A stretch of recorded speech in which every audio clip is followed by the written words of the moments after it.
Once upon a time, long, long, long ago, in the anything but ordinary kingdom of Fabula, there lived a wise and noble king.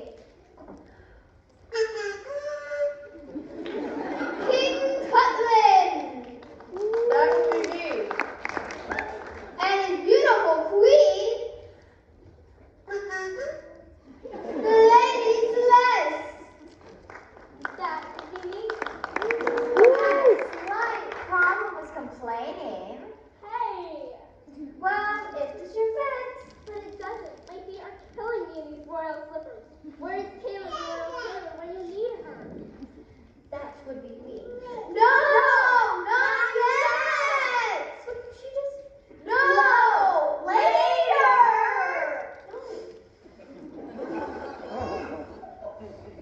All hail King Tutland, the wise and noble ruler of the kingdom of Fabula. All hail King Tutland. Make way for his queen, Lady Celeste. Make way for the complaining queen. Hey!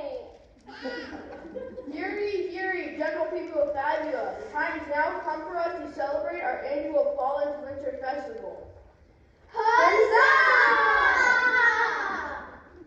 But as you also all know, it's entirely too hot to celebrate.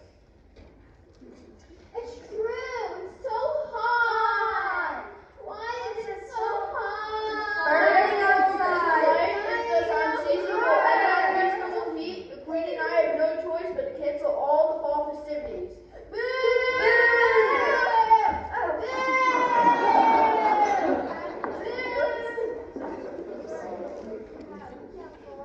It would be impossible.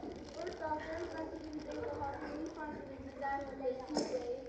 The animals can't be seen making heads nor tails. In fact, this morning, these chickens were laying hard-boiled eggs. And No, fake, fake. Nope. and Not gonna believe it. and this morning, these cows were producing evaporated milk. Fake, fake, Not true. fake. Martha, put it down below for yourself. All my cost of milk and even the burn that you up with the full of water. Ow, it burns. It burned my favorite hand. It's true. The king and the farmer are right. I, Godwin the Festus, the only blacksmith in the kingdom of Fabula, can attest to the damaging effects of this horrible hot spell.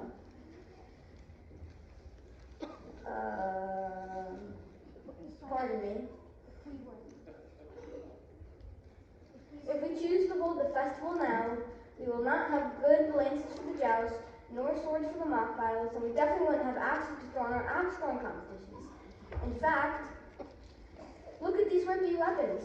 Look at them. I'm ruined. My reputation is shot. The very same swords and axes that once made me famous now roll to my hand like wheat in the farmer's field. And the worst part about it is, it's hot to the touch and I keep burning myself. Wait a minute. You think you have problems? Now it makes me feel like complaining. Really? What a surprise. Sorry, Your Royal Highness. Yes, you'll find crops or eggs or wheat, blah, blah, blah. And yet, boo-hoo, you'll find weapons, dollars, chains, and such. But clearly you peasants are missing a bigger picture. If there is no break in this heat, it'll be impossible for me to dance in this royally hot dress without melting. The Queen must keep up appearances. The Queen must remain stately and refined at all times. The Queen must... The Queen must try to keep from complaining in the public square, Your Highness. Oh, I'm sorry, Your Royal Highness, but the only way the Queen will be able to refrain from complaining in the public square is if someone like you orders the Queen a new and cooler outfit to wear before she has a royal meltdown. Where is Taylor, the royal Taylor, when you need her? Now, good. Well, as much as I would love to make you a royal carriage horse or a regal sundress, alas, I cannot. And why on earth not? Well, as you heard the farmer say, all the animals are out of sort on account of the heat. Those beasts have been riled up night after night in that sweltering hot barn. Problem is, my home and Taylor's shop sits right atop the barn, Your Highness. So now I cannot sleep on account of all the racket. All the squeaking and squawking and clucking is going to make a person want to run out and stick their head in the moat. Which I would have done if there weren't so many alligators in the moat.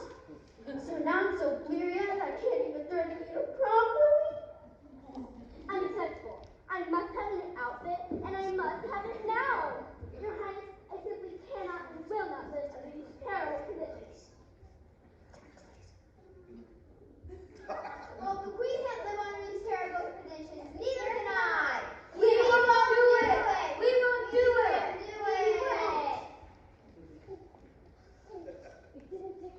It didn't take long before the queen's complaining spirit became contagious and flooded the whole kingdom with discord and unrest, and was worse than any heat wave.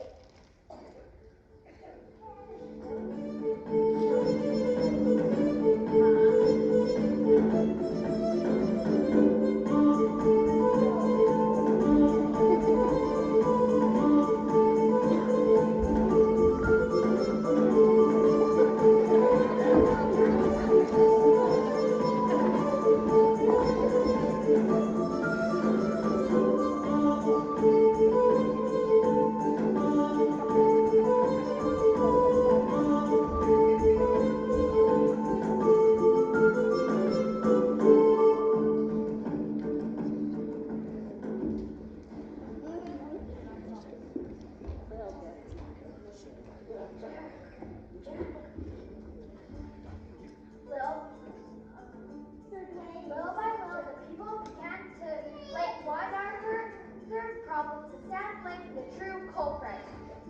When they had let the queen's complaining spirit cloud their vision, and they could no longer see that there is a true enemy lurking in the kingdom.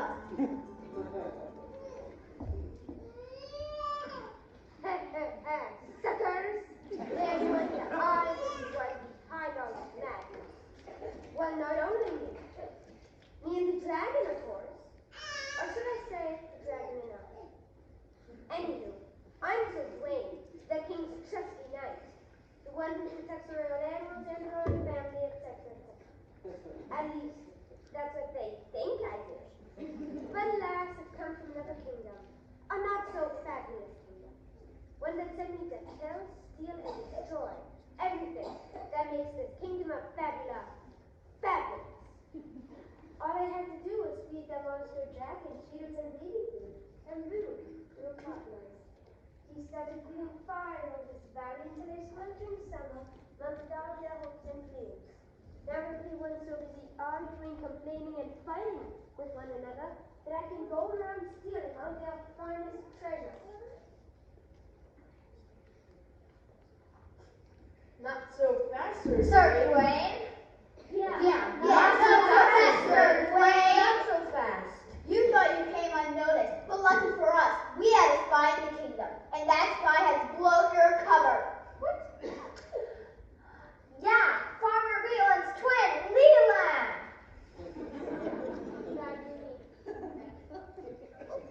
How? Let's just say my eye, my good eye, that is. Then you reported all your evil scheming to the queen and I, and we intend to put a stop to you and that dragon once and for all.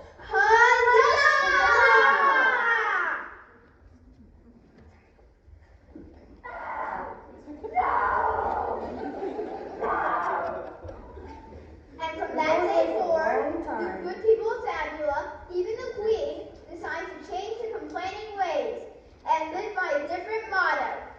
When you get caught in the heat, don't complain or drag your feet. Where the trouble starts, there it must end. The enemy is not your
When they found it, that is.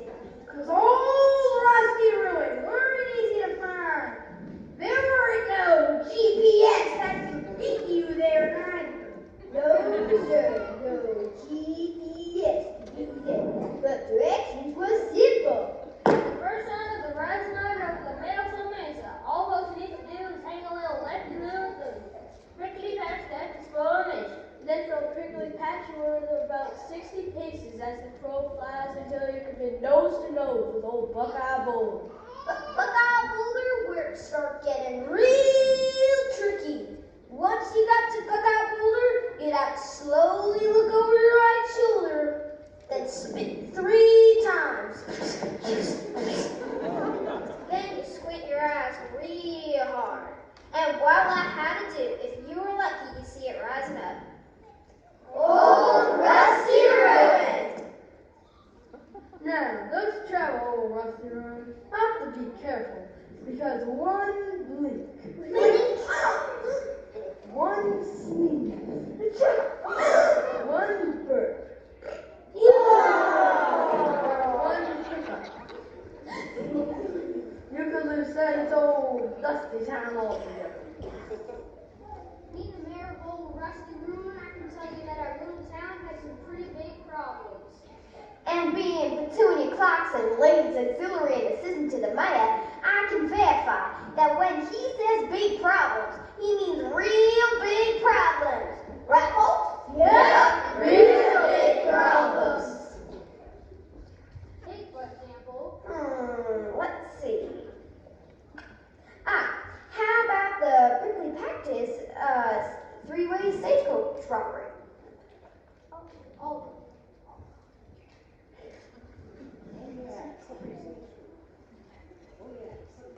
we got slippery stagecoach, 3-way robbery instead. That was a doozy.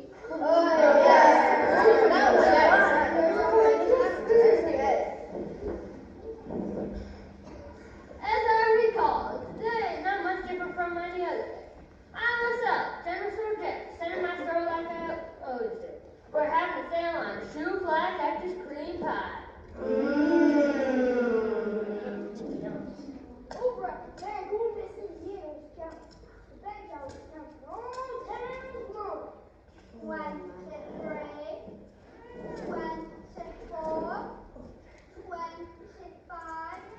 Oh, fancy. 1, 2, 3.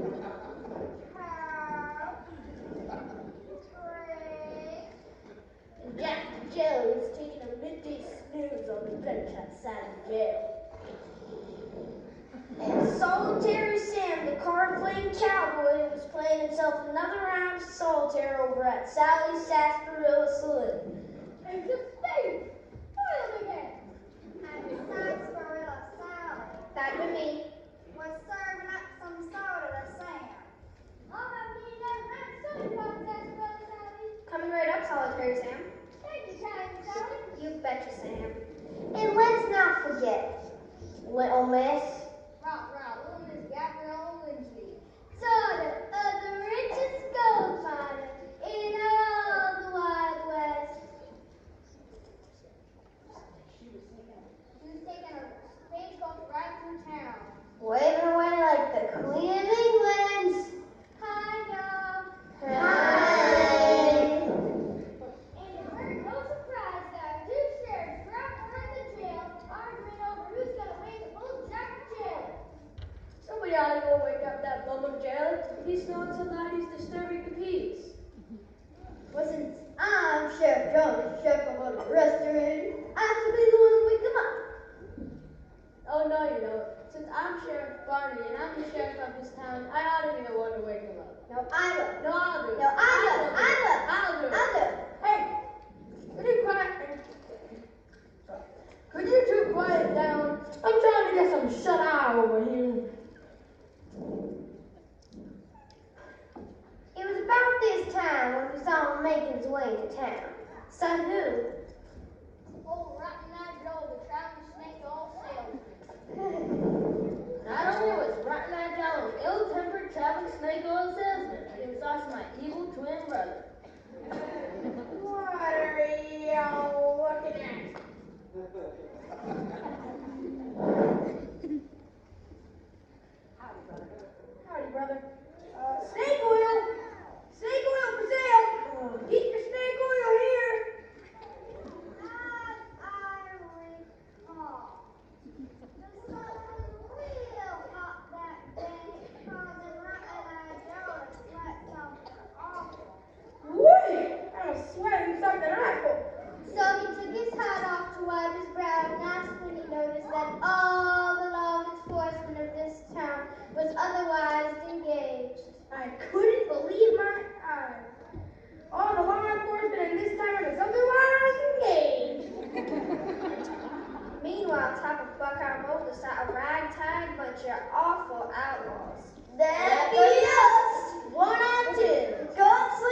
just the sheriffs. I don't like me no wolves, nor do I like me no outlaws. Old Rotten-Eyed Joe checked once more to see if the coast was clear. I was so surprised. Those two sheriffs and the jailer were still in the wrong. Okay, if you're the sheriff and you're the sheriff, then who's the deputy? He is. No, he is. No, he is. If you're the deputy and you're the deputy, who's the sheriff? I am. No, I am. Well, this went on and on until Rat-and-Eyed Joe was sure that the coast was clear, and he had done gave the signal. Caw-caw! Caw-caw! That there's been a signal, fellas. I see the old rusty robot scooter. Yeehaw! To the general stagecoach, boys. And before I knew it, those outlaws was all over my stagecoach like flies on jelly. I tried to yell for help, but there was way too much commotion. They tied me up, robbed me, and left me there helpless. General store, boys. To the general store. Next thing I know, them boys just round my store blind and Rotten-Eyed Joe was right there with them. Howdy, brother. Nice to see you again. Take everything, boys. Take everything you got, boys. Yeehaw! Take everything you got. To the bank, boys. To the bank. When they got to the bank, old Indiana was ready for 'em. Boy, was she ever. Them boys didn't know what they was up against. Hold it right there, boys. Don't come any closer or I'll beat you with my cane. Pardon me, ma'am. But we're here to rob the bank.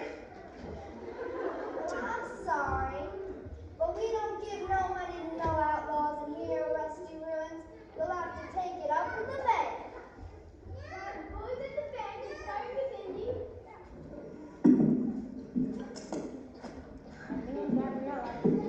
Me and Gabriella tied up where we sat.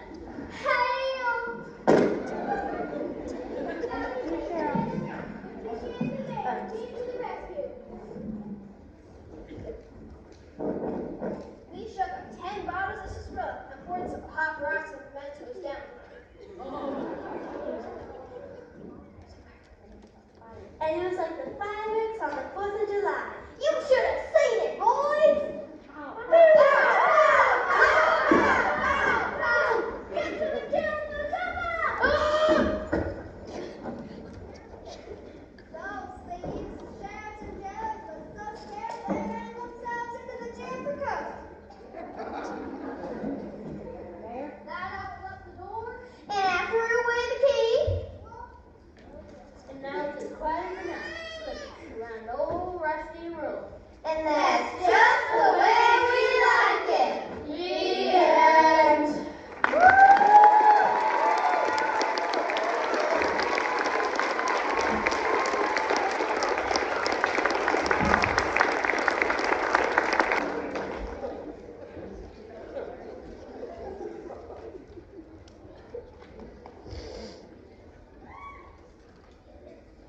This is simply marvelous, Mr. Smith. Call me Mr. Franz Jerome Smith. I find it adds a level of importance to each and every art piece I touch. Oh, yes, sir.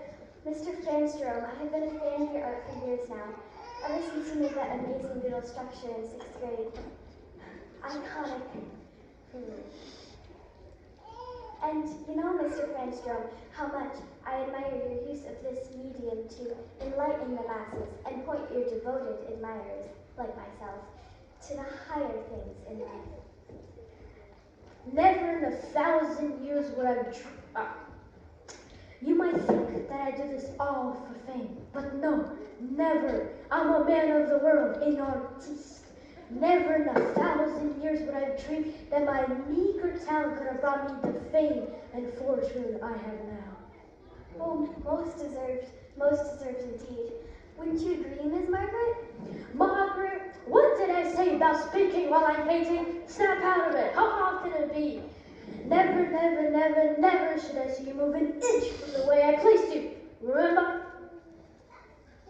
Well, of course, Mr. Prince Jerome needs his silence. But as I was saying, your art...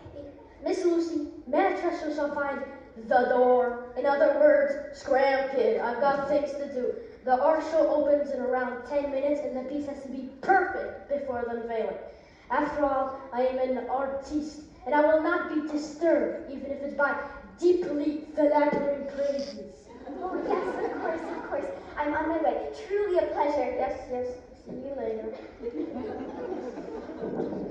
Ah, a masterpiece, as always. Yes.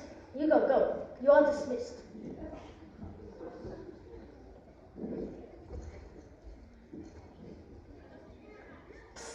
Come on, Julia. The coast is clear. Don't think anyone's in here yet. What are we doing here? I need to see the so-called masterpiece he's been working on. I've heard him bragging to the whole lunchroom about his marvelous new technique and how no one can outdo the great Franz Jerome Smith. Who does he think he is, anyway? But we can't be here. The art show's about to start. It's just for a moment. You know perfectly well this is practically illegal. Principal Maestro would kill us if he found us back here. Who do you think drew this? I have no idea, but it surely looks monstrous. Anyway, what were you saying? I would say we should leave this minute. What do you care if he blows them away with his new technique and wins the stupid middle school art prize? What's the prize again? A $10 gift card to where? Barnes & Noble, of course. We also can't buy anything at Barnes & Noble for $10. Don't you? Yes. Just keep quiet. All these exclamation marks are really not helping. If we get caught, we are going to get in so much trouble. John is... Oh, stop. And you know perfectly well what his name is. Jock, Jerome, whichever. Don't call him John, or he'll jump out of one of those dark corners and squash you under his enormous talon like a fly. Don't touch that! John will kill you! Oh, please. It's Jerome. Jerome you're talking about. He couldn't hurt a fly.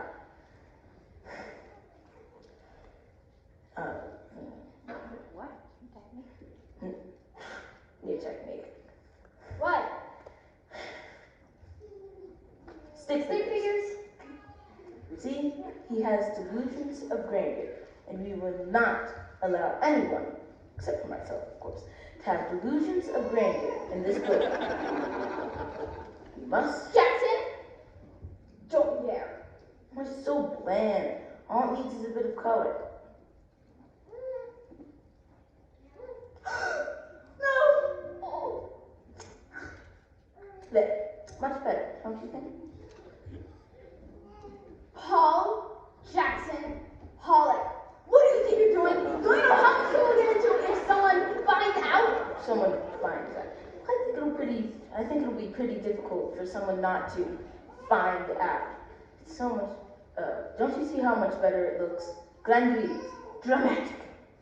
Delusions of grandeur indeed. Oh, stop. It'll be fine.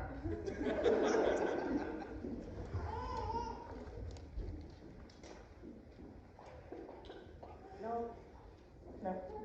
Of course, I think it's so much better than us. Of course he'll hate it. It's so much better than it was before. He was right. No one can out-stick figure the great Franz Jerome Smith. But this will take his art to a whole new... Places, it's time for the art show! Art show, time for the art show! Come on, Mr. Franz.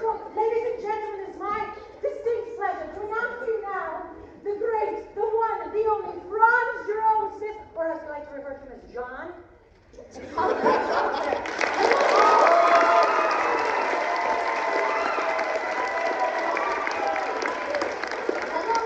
to all my adoring fans. Today's middle school art show may be my 100th, but holds a special place in my heart. And no, it's not because I'm just so famous and amazing, as we all know. It's because it's been held here in my middle school, in my hometown, where it all began. Where it all began. He hasn't even graduated. He's still here, poor fellow. Mr. Franz Jerome has been working on a truly magnificent collection for you guys. And thank you, Lucy. Now, I will back humbly, like I don't I will act humbly like I don't mind all the gracious applause just showering from the audience.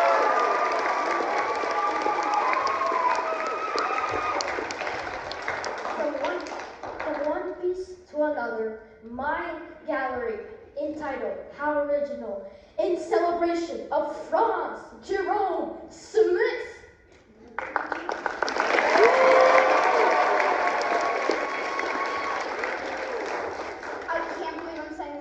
But it's worse, so much worse than I thought it would be. We have to do something. Don't you see what you stupid human caused? Again, go, do something. It's too late. I mean, his reputation as the best painter in Randolph Middle School has already been badly tarnished in the past by other hijinks, but he won't be able to survive this one. I promise you. And you think that's a good thing? He'll have us badly tarnished. Again. This painting entitled Portrait in B sharp minor. What? This painting entitled Portrait in B sharp minor, painted in exquisite oil paints, portrays the confident signature brushstrokes of El Maestro. Franz. No, wait. Oh It's worse than you thought. no. What's yours? El Maestro Franz Jerome Smith. Ladies and gentlemen, let me explain. Mr. Fanstro, when did you add all of those amazing colors?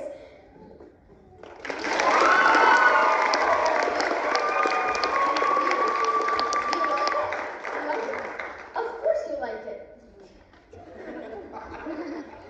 I am truly honored by your gracious applause. Truly. This piece of art means so much to me, personally. Oh, please.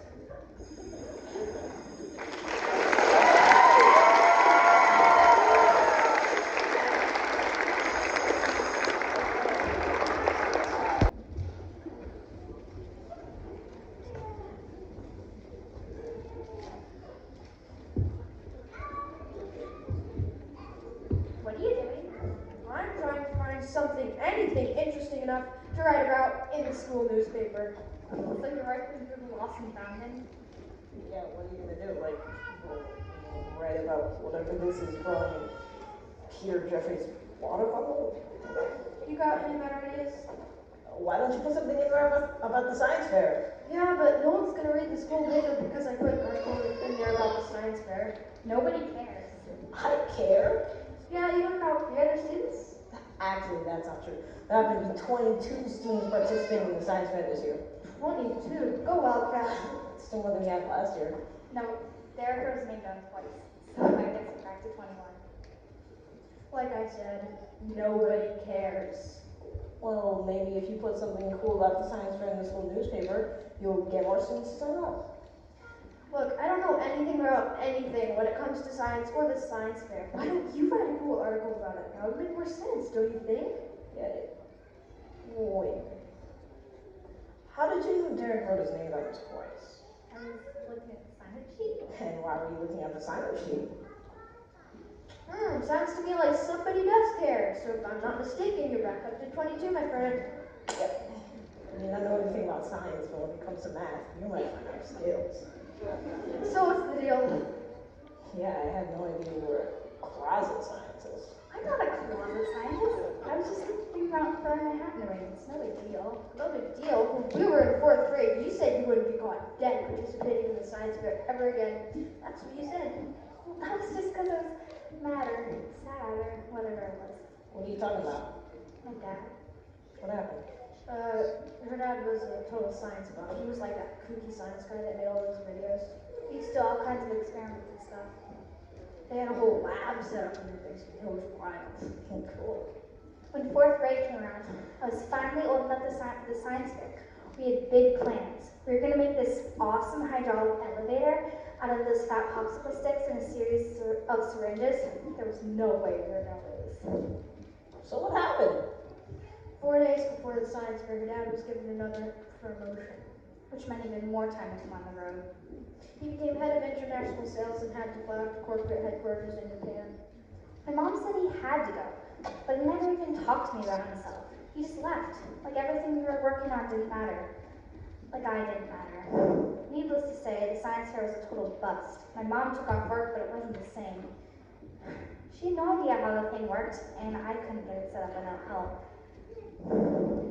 I started to cry and got so embarrassed I just smashed the popsicle sticks and ran out of the gym. That's when she told me she never wanted anything to do with the science fair ever again. I'm still mad at my dad for working way too much, but the truth is I still really like science, and I miss working on it with him. So sign up. I don't know, the science fair is only a few weeks away, and I don't really have an idea for a project yet. So you can work with me. I'm making rainbow rubber eggs. Huh, tempting. Or you could always use Peter Jeffries' disgusting water bottle as your project. Now that's an experiment I could win me some awards. Hey, you never know what you might find in the lost and found. Oh, that's good, that's good. What once was lost has now been found. Girl's love for science rekindled when she discovers not one, not two, but 3 kinds of mold growing in an old water bottle in the lost and found. A shoe? Really? Who even uses a shoe? How's it?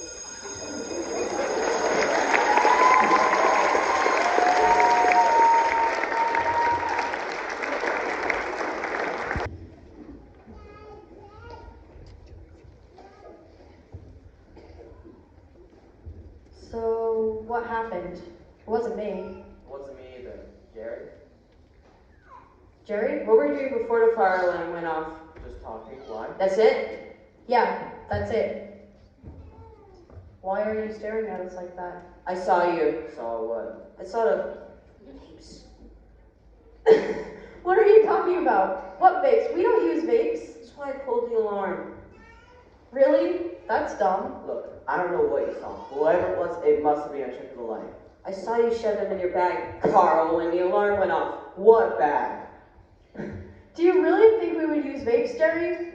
Well, why else would you have them? The point is, I saw you with the vapes, and Miss L was coming around the corner, so I pulled it. So? Why protect us? I couldn't let you get into trouble. I mean, you're my friends, but I can't take the blame for this, so. Neither can we!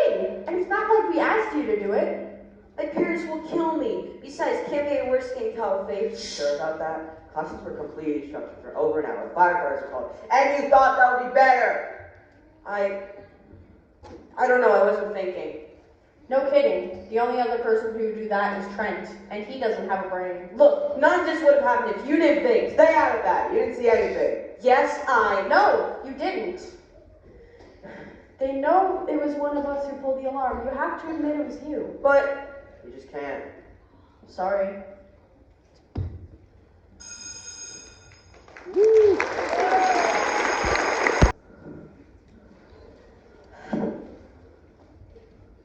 Oh, hey Caitlin. Hi, Hannah. How are you? I'm good. So, any plans this weekend? Like, for example, the dance? Not so loudly. David's also in the hallway. I really hope he asks me. He's kind of cute, I guess, but I don't really know what you see in him. He's kind of a jerk to small children and dogs. Plus, I heard him yelling at his mom once, too. Hey guys. Hey! Oh, hey Anna. Hi! My coffee! My sweater! Oh, your sweater too, I guess. Oh, boy. I'm just gonna go. See you in algebra, Anna. This is my favorite sweater. It's absolutely freezing in here. And I have class in, oh, look at that, 3 minutes. You can borrow my sweater. I don't mind stains.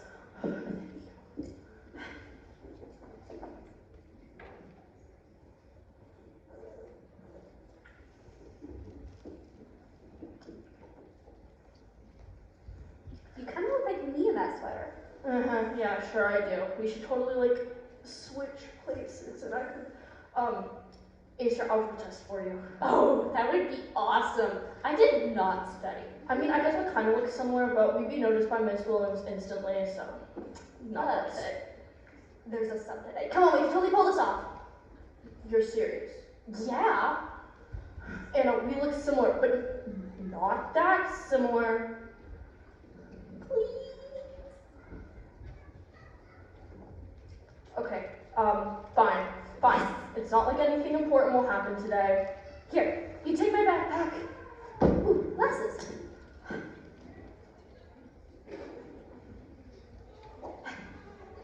Where's my test?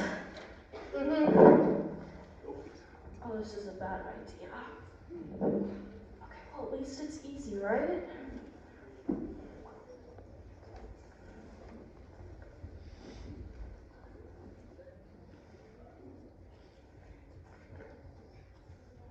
Psst, Anna, can I borrow a pencil?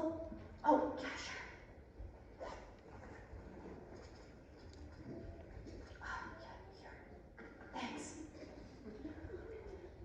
So, is David gonna ask you to dance?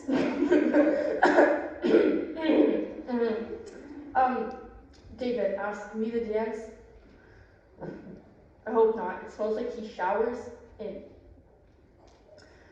Axe body spray.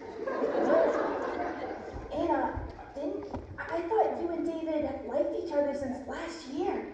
What? Where'd you hear that? Oh! Yeah. I'm totally Anna and I definitely like David, yeah.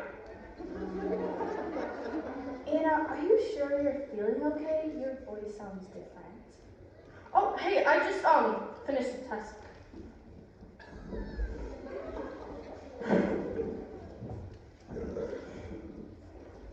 Hey, Bethany? Bethany, hello? Oh, hey David. Sorry, I was just a little distracted. What's up? You know Anna, right? Yeah, I know her like I know my own. I mean, we're really good Yeah, friends. I get it. So what did you want to ask about me, Anna? Anna? I was wondering if she could go to dance with me. Sure. I mean, she'd love to. I'm sure you can also marry her if you want. What? Too far. Huh? What? Way too far. Okay, bye. David's gonna ask me to dance. Well, he's gonna ask you to dance, but he thinks you're me, so you have to say yes. Anna, you have awful taste. What's that supposed to mean? He's always scowling and he looks like a squashed peanut butter sandwich. You might say, you love reading so much, you might as well take a textbook to the dance. Oh, well, it's not my fault that the test that I took for you today is the only one you've ever gotten an A on. Hey! David's coming.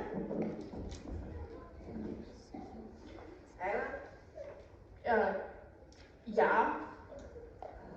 I was wondering if you could go to dance with me.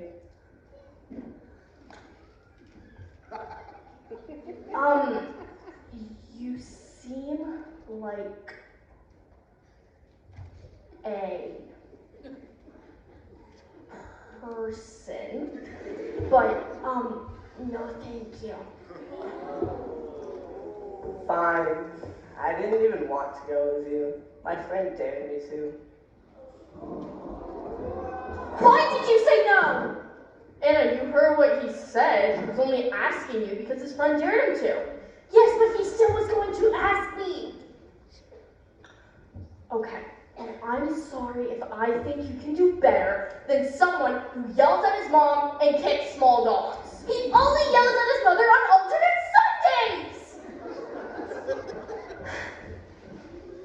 Whew, you would not believe the day I have had. Oh? Did I miss something? And why are you two dressed like each other?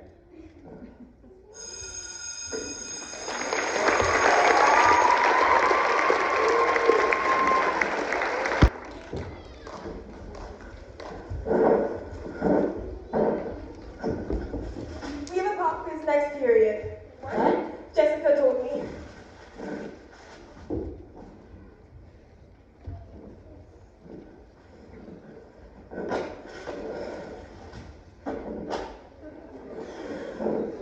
What's that for, Joan? Don't you remember? No, Robin?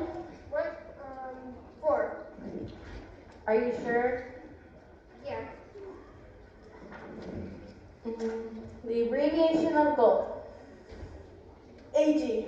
No, it's AU, but isn't that silver? Yeah. The atomic number is. What's an atomic number?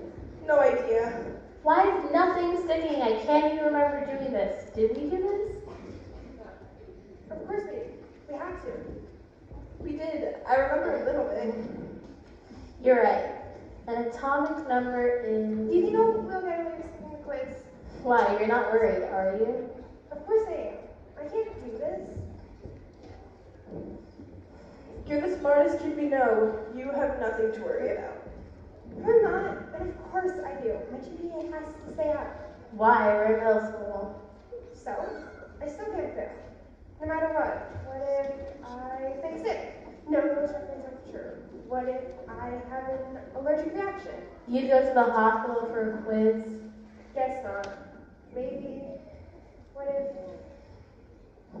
if I cheat? Whoa, calm down. That's a horrible idea. Oh, wait, you've never thought about it. I have. It still isn't a good idea. Robin, you're a smart kid. If you cheat, that'll change. Not if nobody knows I did it. That's not what I meant. Robin, don't. You'll regret it. Yeah, forget I said anything. Don't, Robin. Robin, you don't need it. You're a smart Stop kid. saying that!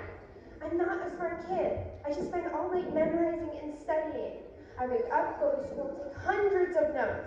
Then I go home, eat, study, sleep, and then I do it all over again. It isn't all Yes, that. it is. And on top of that, I can't fail because I'll notice. And I can't have another thing on my plate. What if?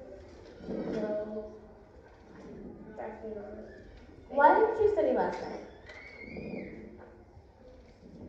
Court. Why were you in court? My parents were divorcing, and I was too dead tired to study afterwards. How long has this been going on? A few months. The bell's gonna ring any minute.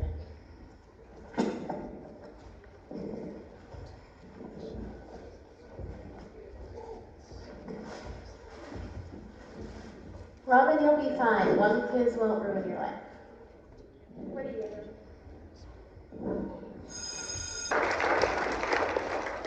Dude, I can't believe you talked me into this. Yeah, we can get in serious trouble, Race. Hey, take a chill pill, Sam. This is gonna be the best afternoon we've ever had. If you say so. Listen, if this is gonna be so exciting, how come you haven't told us the plan? He doesn't have a plan. But I say we go get some food. There's this new taqueria on 8th Street that I've heard is amazing. You don't? That's okay. You don't have a plan? We are so gonna get caught. Relax. What's the worst? Guys? What is that? It's the shelter-in-place alarm. What? What do we do? I don't know. We find a place. Quick, over here. What do we do now? Barricade? Some off the buckets. Quick, grab anything you can find.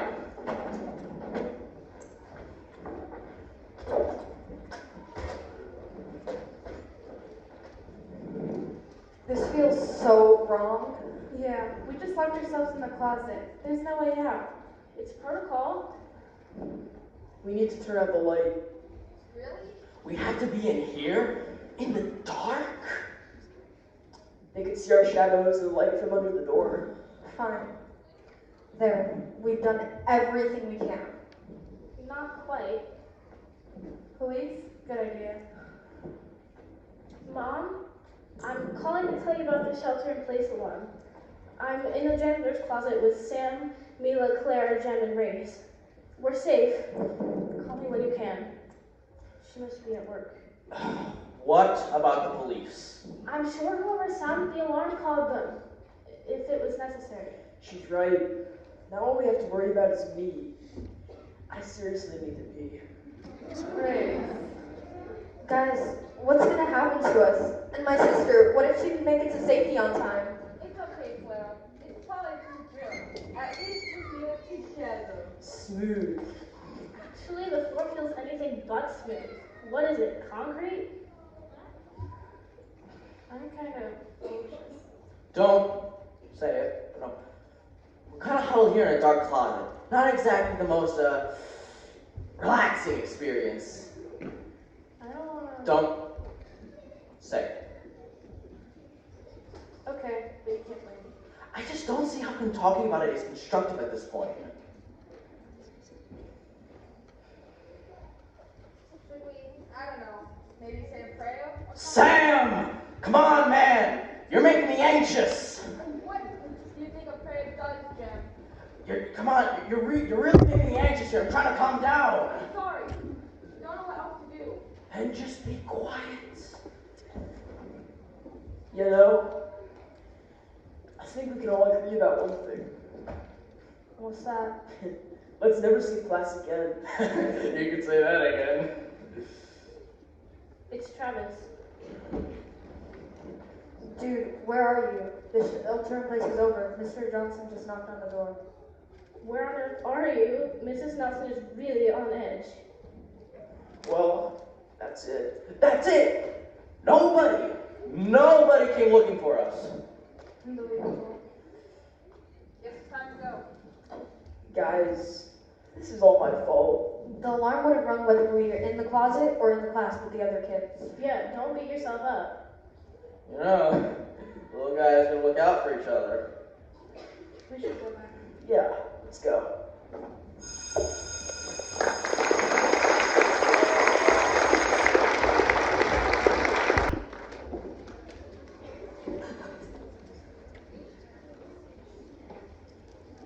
It's too bad Ashley's off the cheer squad this season. I know, right?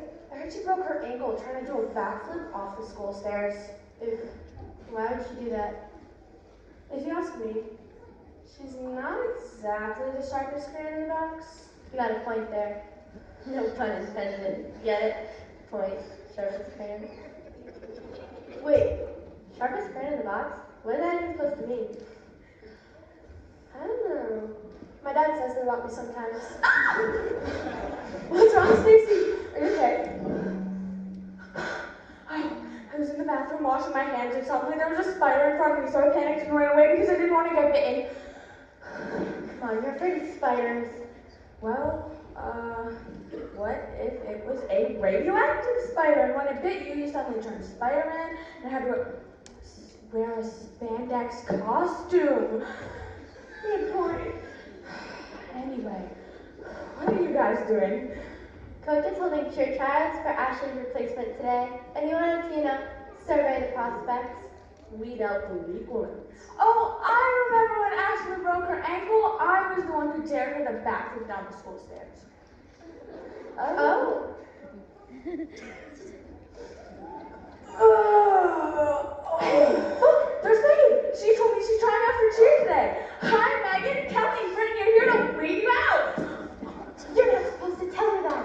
Whoops. Hi, guys. Hi, Megan.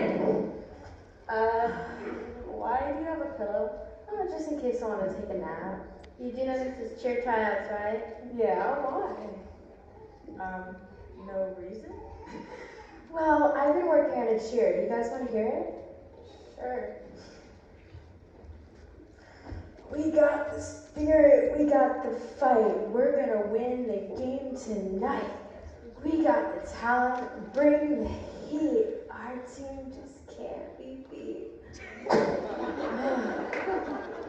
So what do you guys think? Maybe work on your excitement a bit. Alright, well, I'm gonna take a nap. Wake me up when tryout starts. Definitely not cheerleading material. No pep. I wonder if she stayed up all night playing Roblox like I did. Is that Sarah? What is she doing? Hey, Kelly. I never knew you had a twin. Sarah, are you okay? Where are your glasses? Oh, I actually sat on them at lunch. It's okay, though. I can still see without them. Yeah, sure you can.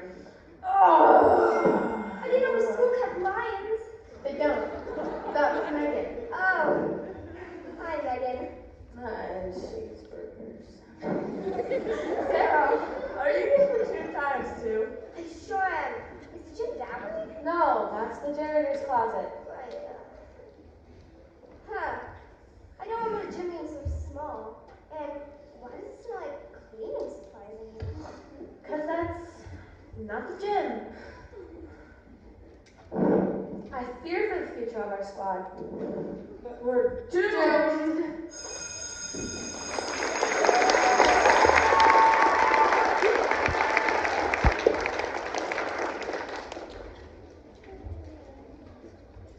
Have you ever asked someone what superpower they would want to have, and they said they wanted to be invisible? Well, I'm living that reality. I'm invisible. Not much of a superpower, though. More of a curse. When you're invisible, no one greets you in the hallways or stops to talk to you. Sometimes they even trip over you and they don't even realize you were there. For example, just the other day. That lunch was disgusting. Hey guys, wanna go out for ice cream after school? You know I'm lactose intolerant, right? Here it is, like Italy and ice cream. Or sherbet. Yeah, okay, fine. Ice cream! You scream! We all scream! Whoa! You okay? Yeah, we're fine. We just got a little too excited. See, it's like I wasn't even there. When you're invisible, you're never the first pick for anything, even if you're well suited for the job. Just last week, one of the 5th graders needed a tutor with their English assignment. Usually I wouldn't think too much about something like this. I do get pretty good grades though, and I help out with one of the 5th grade teachers as a teacher's aide. But this is what happened.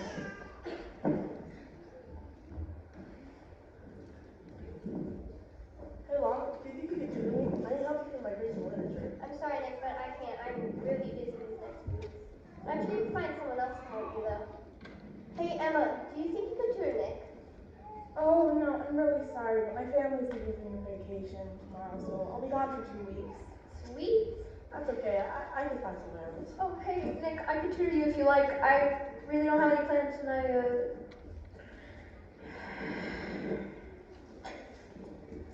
No one cares about me.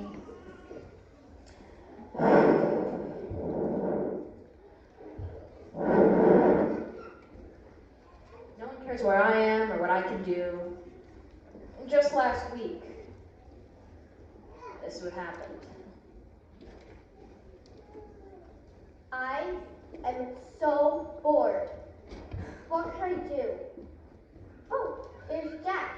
Maybe I can get him into some trouble. That would be fun.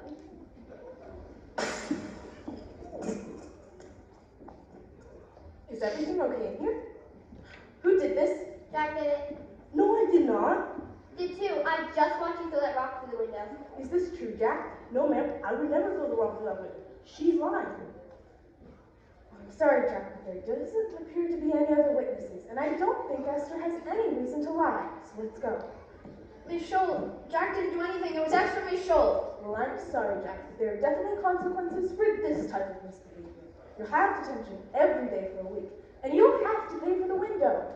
And I have to call your parents. You're going home early today. How am I going to find enough money to pay for that window? That's not my problem. I don't even count as a witness. My teachers don't know my name. Some superpower.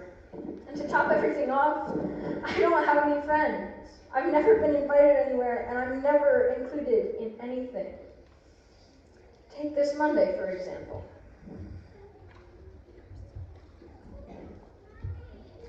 Hey guys, almost the whole class is going roller skating on Saturday. Do you want to come? Yeah, sure. I see details. I have to ask my parents, but I think I can come. Hey guys, could I come? I really love to roller skate. I've been skating since I was 5. Oh, and we're going to go stargazing after while it's dark. That sounds so fun. I hope I can make it. I hope you make it too. Guys, hey guys, can I come? No one cares about me. No one thinks about me. I know everything that happens at this school. I've seen it all. I saw them with the vape pens, and I saw them ruining the piece of art. And I saw them sneaking out of class. But does anyone care what I know? Of course not. No one has ever thought, oh, I wonder what Lizzie thinks about this.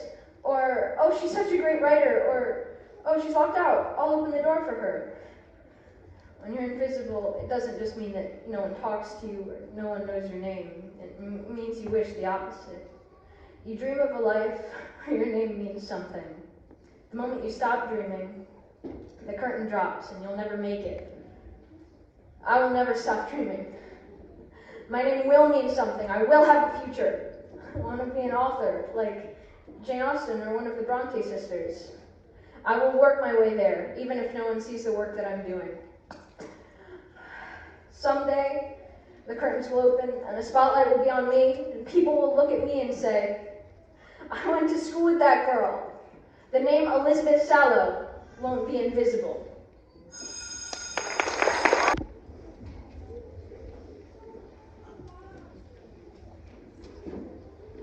I'll give you $1 for it. No way. I told you it was $20. But I only have $1. You do realize that I skipped science to come down here and sell this to you. Yes.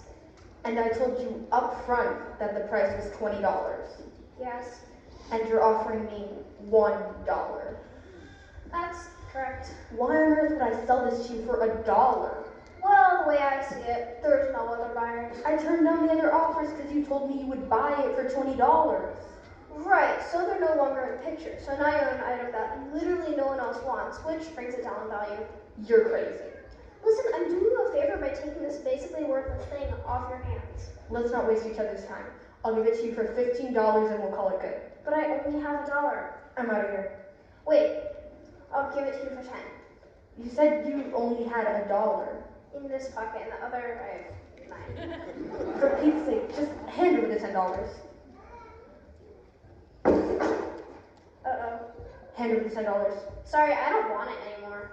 They are coming out of graduation and waiting for their parents who are talking in the other room.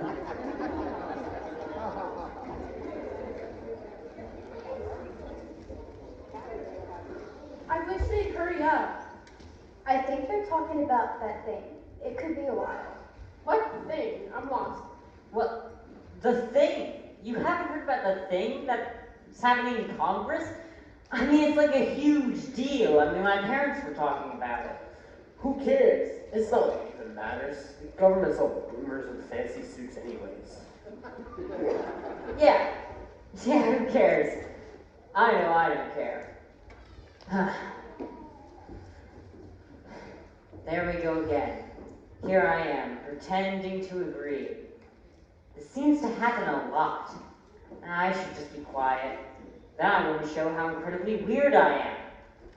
Pull together, man. If you're this weird in high school, college will be a feeding frenzy around you. Senior and junior sharks swarming about. Fresh, nerdy meat. I like politics. I want to be in Congress. I think about it very much. That's what I should have said. I can't believe we're done. Like the beginning of the rest of our lives starts in September. It's kind of exciting. Like I can't wait for the parties and the musicals and getting to know everyone. Parties and musicals. Wow, okay. What? Nothing. I lied. It's not nothing. It's kind of something. Connor thinks he can say and do whatever he wants.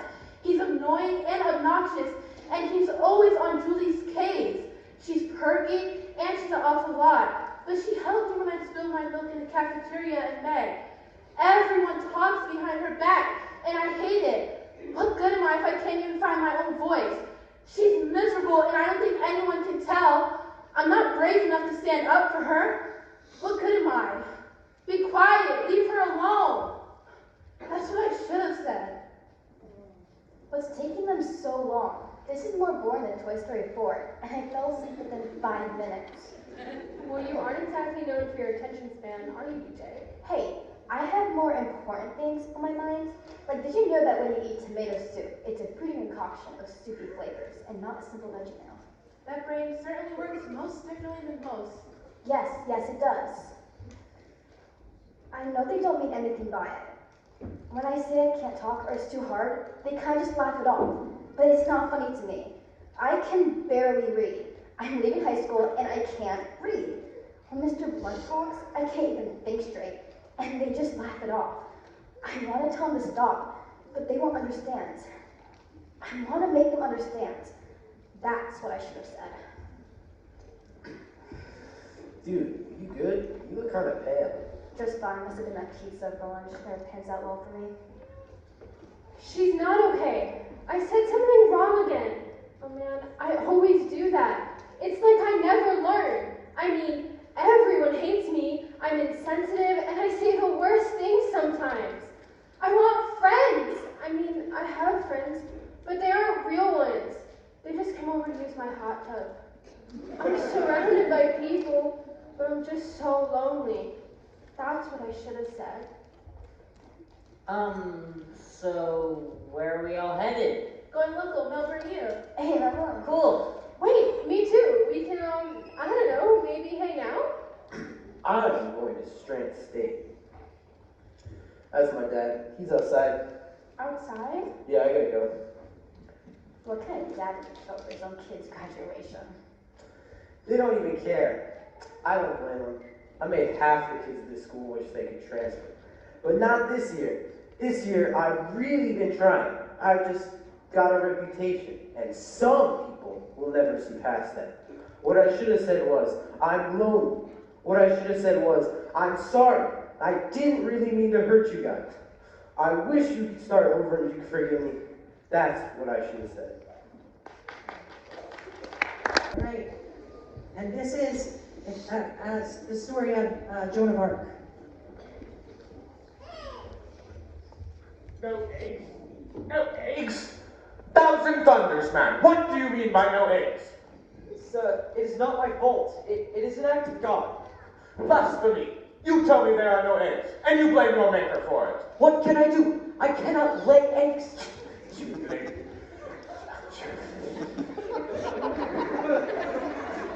You jest about it. No, sir. God knows. We all have to go without eggs just as you do, sir. The hens will not lay. No, not, oh, sir, but no, sir, no, sir. My 3 Banbury hens and the black are the best layers in all of Champagne, and you come and tell me there are no eggs. Who stole them? Tell me that, before I kick you through the castle gate for a liar and a seller of my goods to thieves. The milk was short yesterday, too. Do not forget that. I know that, sir. I know that all too well. There is no milk. There are no eggs. Tomorrow, there will be nothing. Nothing? You will steal the lot, eh? No, sir. Nobody's going to steal anything. But there's a spell upon us. We are bewitched. That story is not good enough for me. Robert de Bandicourt burns witches and hangs thieves. Now go. Bring me 4 dozen eggs and 2 gallons of milk here in this room before noon, or heaven have mercy on your bones. I will teach you to make a fool of me. Sir, I tell you, there are no eggs. There will be none. Not if you were to kill me for it. Not as long as the maid is at the door. The maid? What maid? What are you talking about? The girl from Lorraine, sir, from Domremy. 20,000 thunders, 50,000 devils. Do you mean to tell me that that girl who had the impudence to ask to see me 2 days ago, and whom I sent back to her father with my orders that he was to give her a good hiding, is still here? I told her to go, sir, but she won't. I did not tell you to tell her to go. I told you to throw her out. You have 50 men-at-arms and 30 able-bodied servants to do my bidding.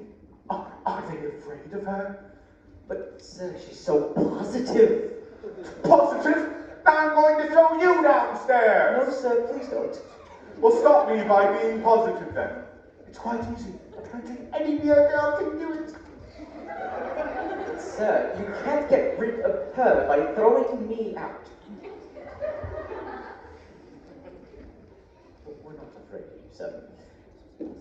But she puts courage into us. She's really not afraid of anything.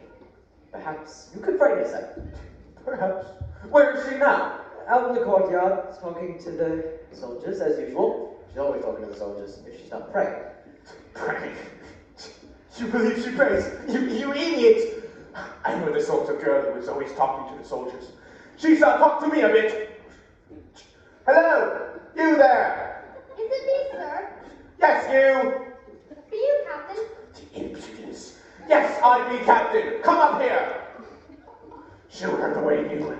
Be quick about it. Sir, she wants to be a soldier herself. She wants you to give her soldier's clothes, armor, and a sword. Actually. Come along.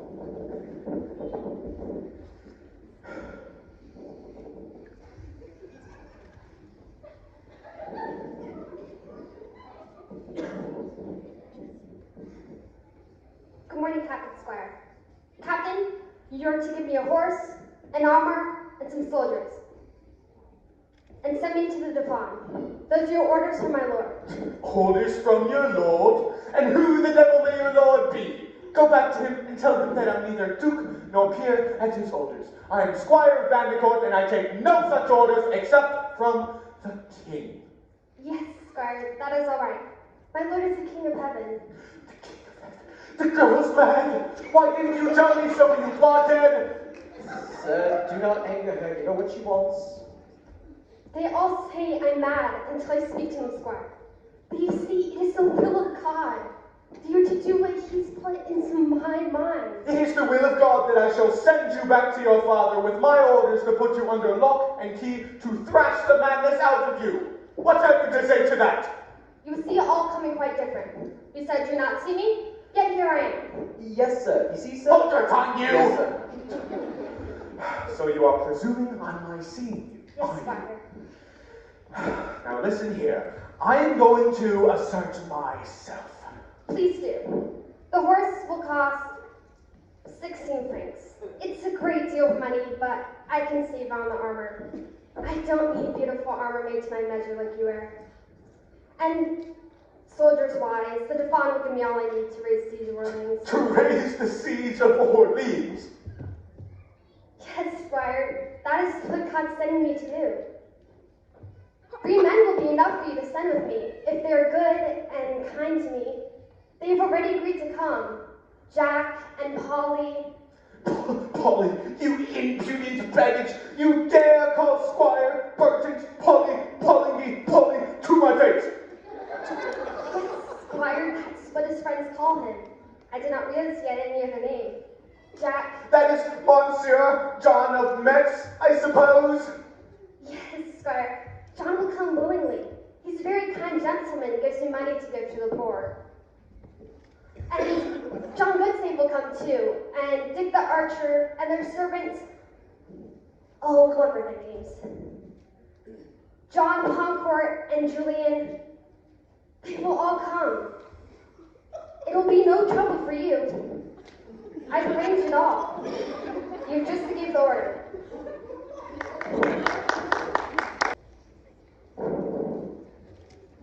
Watching for your father? That's right. What about your dad? What do you mean? You never say anything about him. Because I haven't got one. Is he dead? No. Then if he isn't dead, you got one, haven't you? Never mind her death. If his father isn't dead, how can you say he hasn't got one? Down! Nathan Radley. When old Mr. Radley died, some folks thought Boo might come out, but they had another thing coming. Nathan Radley, that's him, moved in and took his father's place. At least Nathan Radley speaks to us. How do you do, Mr. Nathan? Now Radley's in there all by himself. Wonder what he does. Looks like he'd stick his head out the door sometime. I've seen his tracks in our backyard many a morning. One night I heard him scratching at the screen door. Wonder what he looks like. Judging from his tracks, he's about 6.5 feet tall, eats raw squirrels and any cats he can catch. What teeth he has are yellow and rotten. His eyes pop, and most of the time he drools. Let's make him come out. Make Boo Radley come out? Listen, if you want to get yourself killed, all you have to do is go knock on the front door. You're scared. Too scared to put your big toe in the front yard. I ain't scared, I'm respectful. I dare you. You dare me? Don't go near it, Dan. You gonna run out of the dare? Let me think a minute. Just touch the house. I dare you. Touch the house? That's all? Yes. He'll probably come out after you. That means you gotta jump on him so we can tell him we just want to look at him. Well, don't hurry me. Me and Scouts right behind you. Folks, where I come from ain't so scary. Never seen such scary folks as here. So, there. Someone at the window. Look at the curtains. Who's watching? He saw me. Don't ever do that again. What with Atticus already so old, what would become of me? Where'd you get the chewing gum? I was sticking in the knot hole. The tree right there. Spit it out right now. I was just getting the flavor. Suppose Blue Rabbit put it there. Suppose it's poison. Don't gargle! It takes the taste out of my mouth. Let's throw a pebble at the door. Then, maybe, if he sticks his head out, he'll come out. We'll tell him that we want to buy him ice cream. That was friendly enough. Then, maybe, if he sat with us a spell, he'd feel better. How do you know he don't feel good now? How would you feel if you'd been shut up for 100 years with nothing to eat but cats? Of course, if you'd rather I throw the pebble, better leave that to me. How many times do I have to You are not going to throw a stone at the Radley house. Boy, get Luke, Dak is slinks. You were talking to your neck fan. What? No, I wasn't. I know what I saw. There were, porpoises. There were porpoises swimming alongside the ship, and they were making those noises that porpoises make, and I thought that I would make some porpoise noise too. So you were talking to a fish? Porpoises are not fish, they're mammals like you, or dolphins, or Germans. Then how come your neck fan blows rings all by itself? It's for swimming. It's a swimming medal. I'm a good swimmer. Right. Swimming. Sure. And what's star stuff?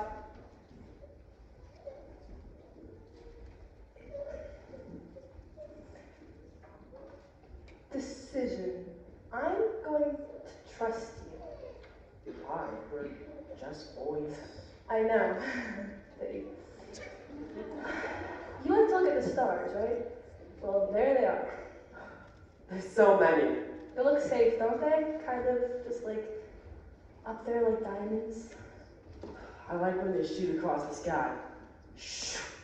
Sometimes little bits of them fall to earth. They look like sand. Can you keep a secret?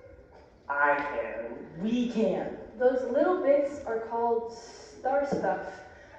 The trunk in Slink's cabin is full of it. There's some in here too. Star stuff? Let me see. No. No. It changes people if they touch it. So How? different ways depending on what they want to be.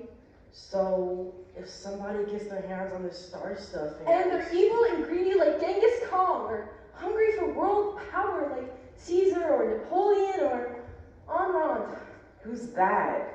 Didn't you learn anything at the orphanage? We were kind of busy trying not to die.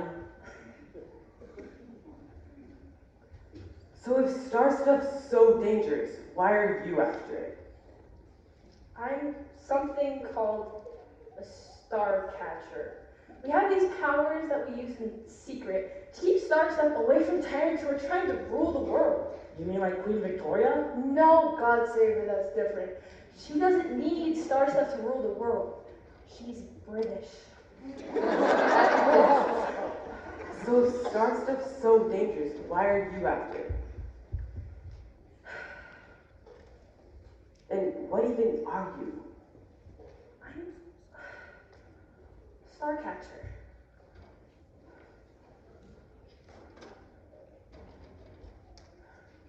Okay, so what do you do?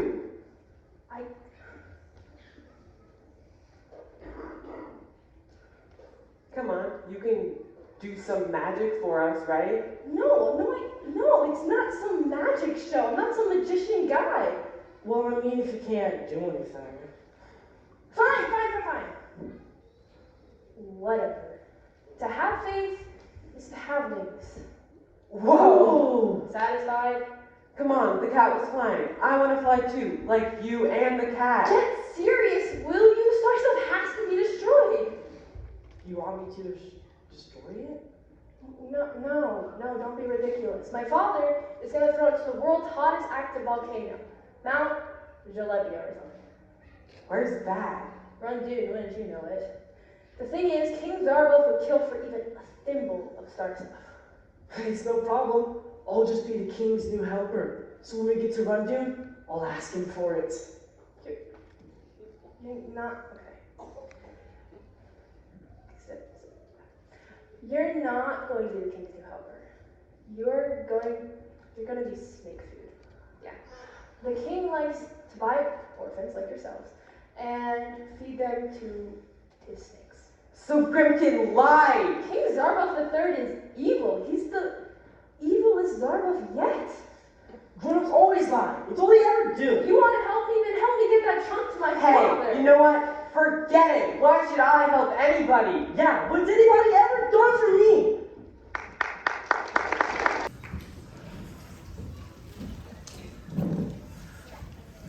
You have to tell me.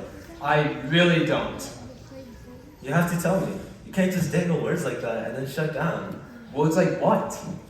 Like disaster. Oh, come on. You called it a disaster. It was. Well, now I've got this picture of a hurricane, or tornado sweeping through the carnival, or April getting eaten by a shark. Don't joke about it. Don't joke about April getting eaten by a shark? I feel like that's pretty fair game. Will you shut up? Listen, days go badly sometimes. I would imagine. You'll feel better when you talk about it. Out loud. Alright. But you have to promise not to talk to anyone about this. Please, I don't talk to anyone, period. I'm serious. And I'm a pariah. Come on, we're losing daylight. Alright. It's just one of those things that doesn't make me sound good. As a person. The whole thing makes me sound... Tell the story. It's bad. It can't be that bad. We got into a car accident. Yeah, thanks. No, it can't be that bad. I mean, a little tap, you hit your mirror on the side in the parking lot?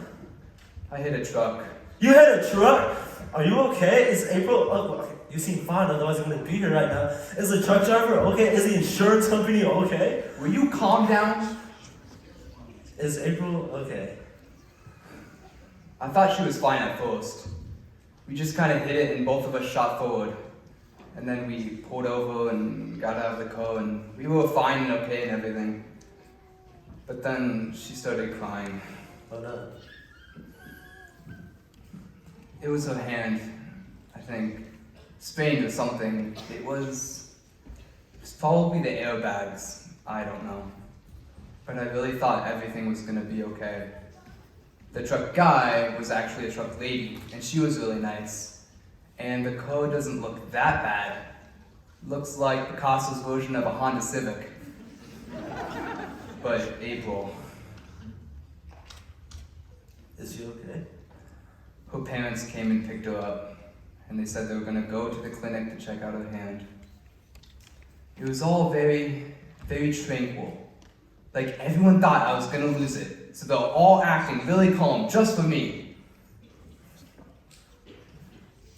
Was this on the way to the... No, coming back. After an amazing day. Right.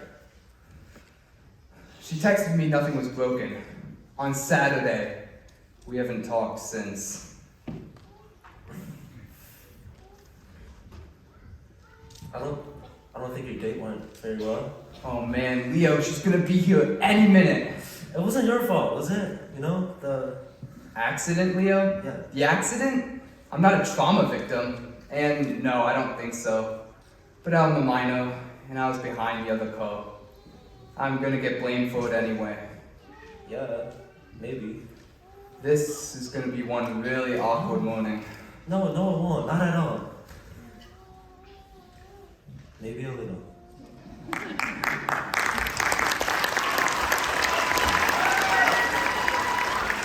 No, that ain't it.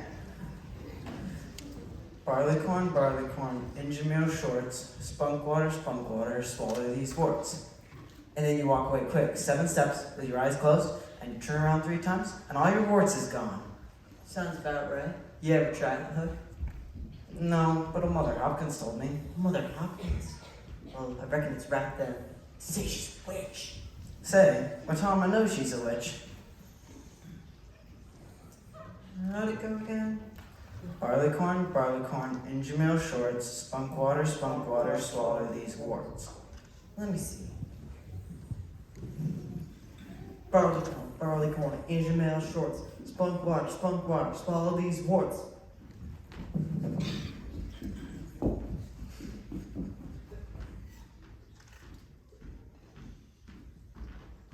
It takes a bit of time to work. Hey, what you got in the bag? Dead cat. Dead cat. Let me see.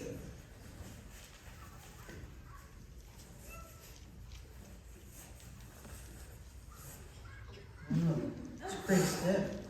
Where'd you get it? Bought him off the boy. Say, what do dead cats go for? Dear Wordsworth. Bob Tanner tried it with a dead cat. It didn't work. Bob Tanner is the wartiest boy in this town. Bob Tanner wouldn't have a wart on him if he knew how to work dead cats. How do you work them? Well, you just take your cat, go to the graveyard along about midnight when somebody that was wicked has been buried.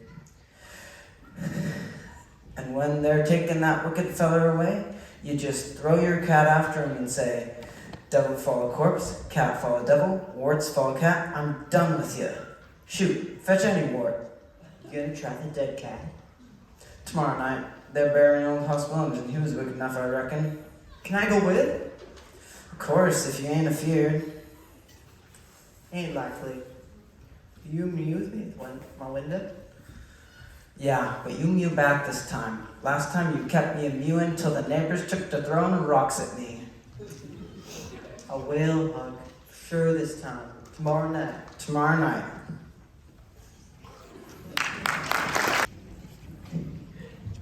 Maybe we should have made an appointment. Don't need no appointment. But if you didn't make one, maybe you should just make one. I shouldn't need no appointment for this. I'm sorry, I didn't find anything under Schaub. It's under Rudolph. Rudolph. The girl I'm asking about, Irene Rudolph?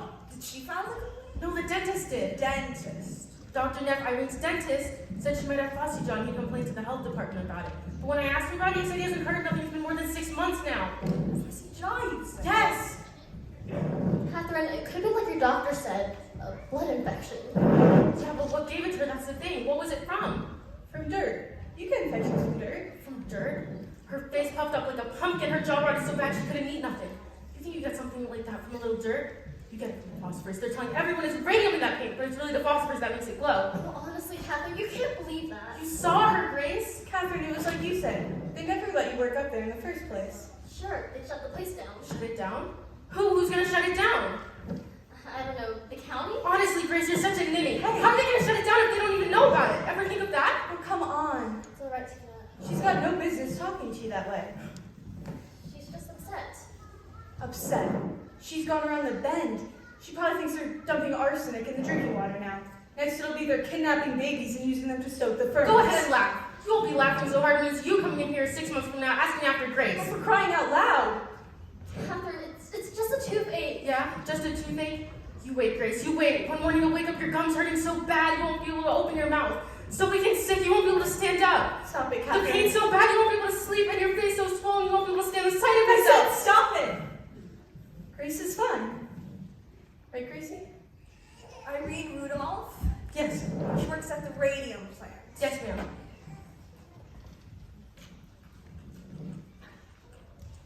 Nothing. What? The company's in full compliance with all state health and labor regulations. They ordered an analysis of the paint. Let me see that. Miss! Really? Who's Miss Young? The health officer, Miss. Paint is harmless compound of radium and zinc. They ordered an analysis of the paint. There's no phosphorus in the paint. There's no phosphorus anywhere in the plant. There, you see, Catherine? Miss Young toured the plant herself. She found nothing amiss. I'm sorry.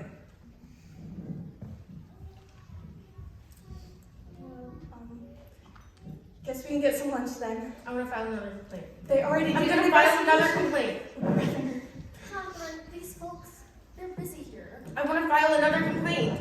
Catherine, I don't see what good this is gonna do. It's nice of her fuss like this. Grace, 3 surgeries and they wanted to cut her again. She finally said no. She knew what was left of her jaw rotted so bad the smell was terrible. And Grace, the worst of it is I couldn't even look at her. Irene was so afraid of being alone on the boat. When she died, I left her alone. It was in the middle of the night and nobody was with her.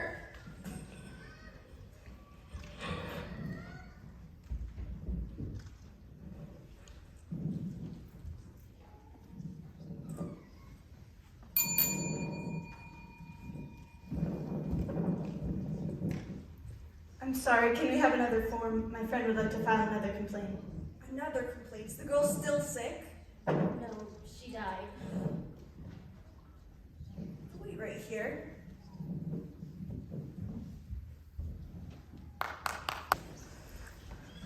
None of Father's other apprentices ever won Father's approval like Pierre. Father's taught many boys to blow glass. We've had apprentices year after year, but Pierce has the eye for it.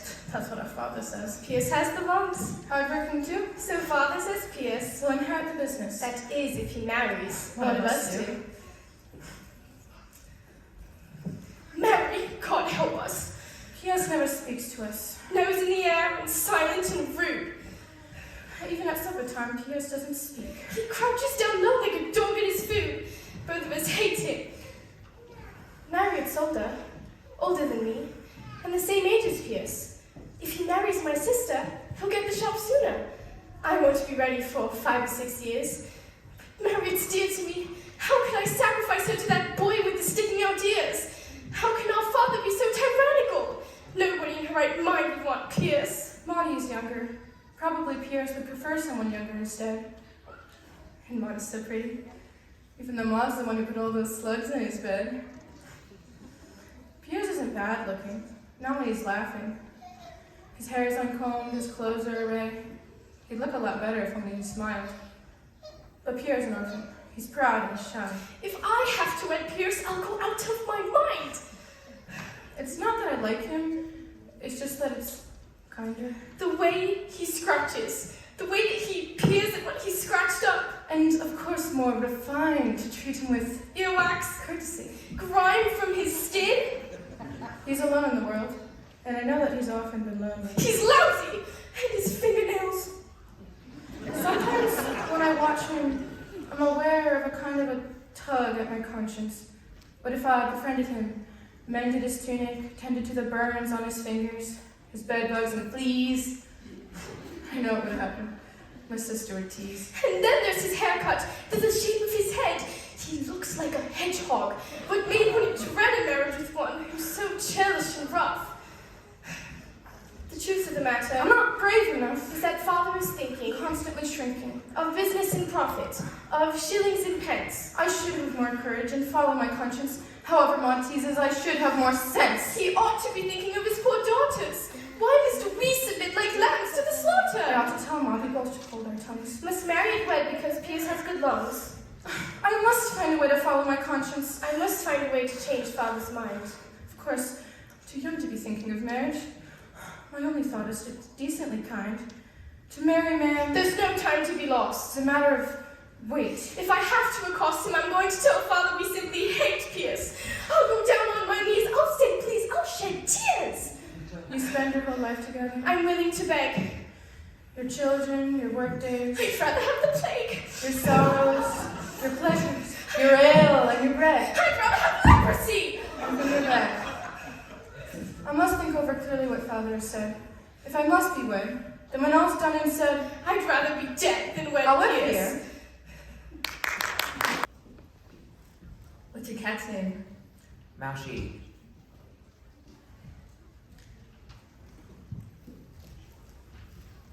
Moisha? Moisha?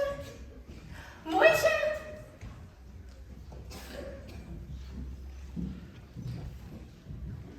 I love cats. I have one, a little darling cat, but they made me leave her behind. I left some food and a note for the neighbors to take care of her. I'm going to miss her terribly. What is yours? A him or her? He's a Tom, and he doesn't like strangers.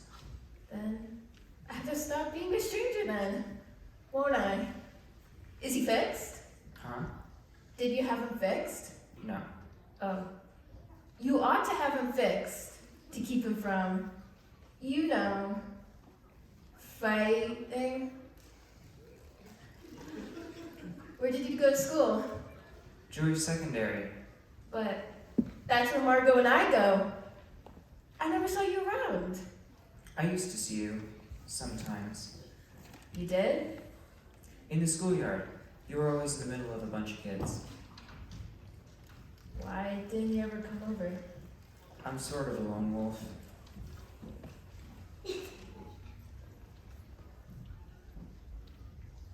What are you doing? Taking it off. But you can't do that. They'll arrest you if you go without your star. Who's going out? Why? Of course! You're right. Of course we don't need them anymore.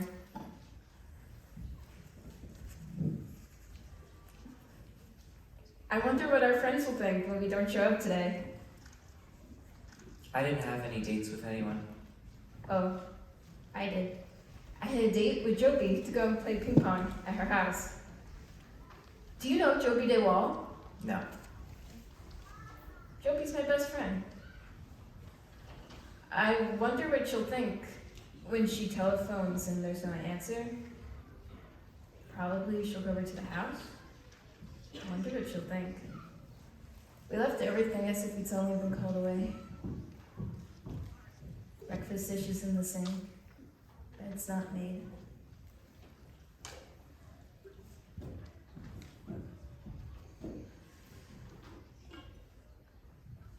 Look, it's still there. What are you gonna do with yours? Burn it. It's funny.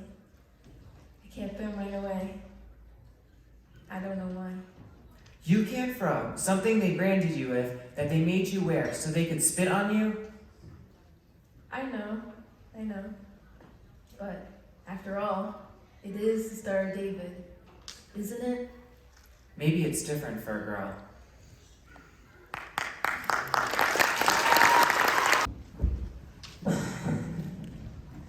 Christmas won't be Christmas without any presents. It's so dreadful to be poor.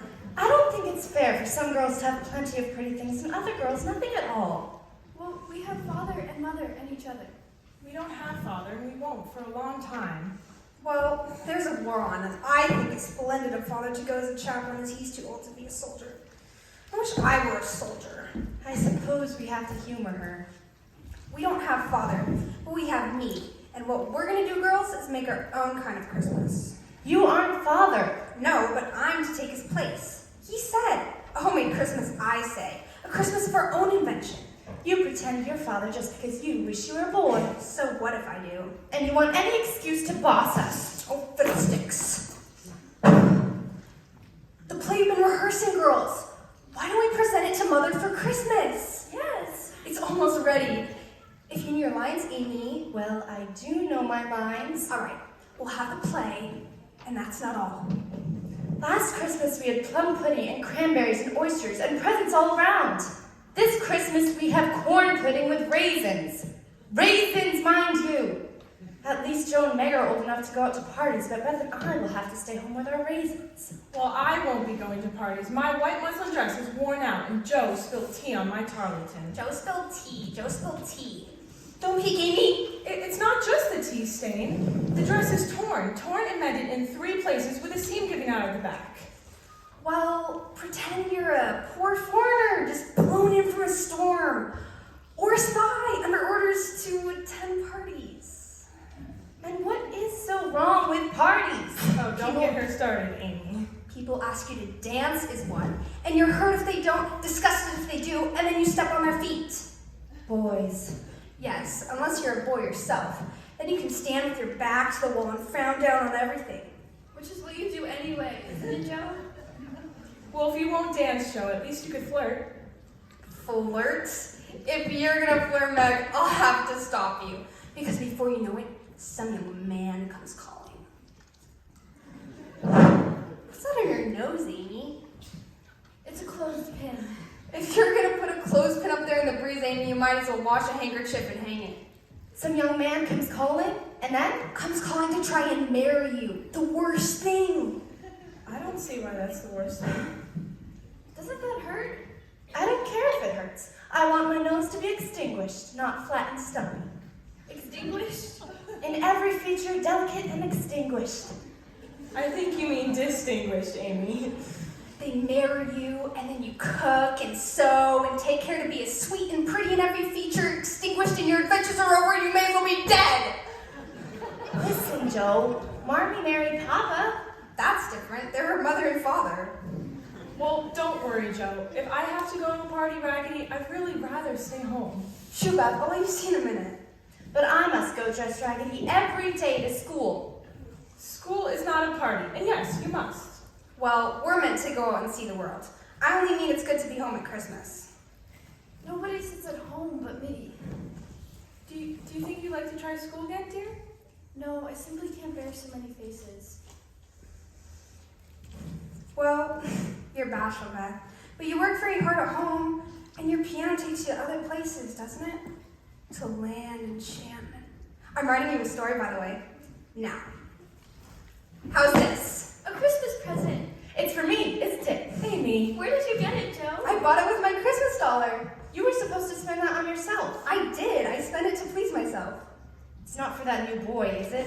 Old Mr. Lawrence's grandson. He knows you like to watch him ride his horse. I would like to meet him, but I'd hardly give a present to anyone I haven't met.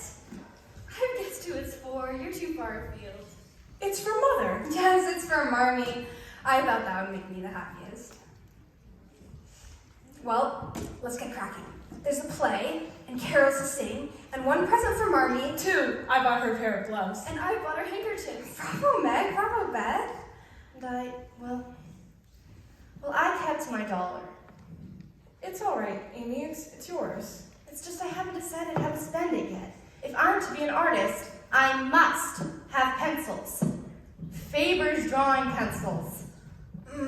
What glorious smell coming from the kitchen. Must be pudding. Hannah, how's the pudding? Don't shout, Joe. Rehearsal, everybody. The Witch's Curse, a Christmas opera. What has Christmas to do with it? I'm working at it.